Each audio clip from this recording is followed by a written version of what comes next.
एक बार की बात है, एक छोटे से कस्बे में आदित्य नाम का युवक रहता था।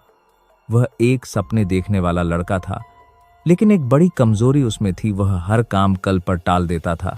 उसका कमरा हमेशा बिखरा रहता, किताबें अधूरी पड़ी रहती और असाइनमेंट की आखिरी तारीख आने पर ही वो हड़बड़ाकर काम करता। उसके पिता अक्सर कहते थे, बेटा, वक्त सबसे बड़ा धन है। जो इसे गंवा देता है वो जीवन भर पछताता है। मगर आदित्य हमेशा हंसकर कह देता, पापा, अभी तो बहुत समय है, बाद में सब कर लूंगा। वो सोचता था कि थोड़ी देर और आराम कर लूं, थोड़ा और मोबाइल चला लूं, फिर पढ़ाई शुरू करूंगा। धीरे धीरे यही आदत उसकी जिंदगी पर हावी हो गई। परीक्षाएं आईं, लेकिन उसकी तैयारी अधूरी रही। नतीजा आया कम मार्क्स और निराश चेहरा। उसके दोस्त आगे बढ़ गए, लेकिन आदित्य वहीं का वहीं रह गया। वो खुद से नाराज था, लेकिन फिर भी अपनी आदतें नहीं छोड़ पाया। एक दिन उसके कॉलेज में एक गेस्ट लेक्चर हुआ। एक बहुत ही सफल उद्यमी शेखर वर्मा आए थे। उनका नाम सुनते ही सभी स्टूडेंट्स प्रेरित हो गए। लेक्चर खत्म होने के बाद आदित्य ने हिम्मत जुटाई और उनसे जाकर बोला, सर, मैं बहुत कोशिश करता हूं, लेकिन काम टाल देता हूं। मैं जिंदगी में आगे नहीं बढ़ पा रहा हूं। कृपया बताइए, मैं क्या करूं? शेखर मुस्कुराए और बोले, बेटा, मैं तुझे एक कहानी सुनाता हूं। उस कहानी ने मेरी जिंदगी बदल दी थी। उन्होंने कहना शुरू किया, बहुत साल पहले एक गांव में एक किसान रहता था, राघव।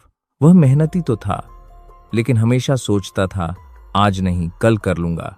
उसके खेत में खरपतवार बढ़ती गई, फसल सूखने लगी, पर उसने कहा, कल काटूंगा।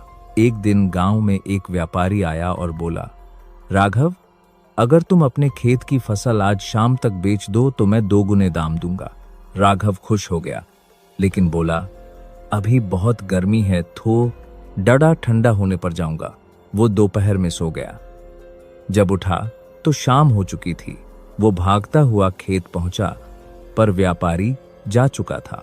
उस दिन उसे समझ आया कि समय किसी का इंतजार नहीं करता।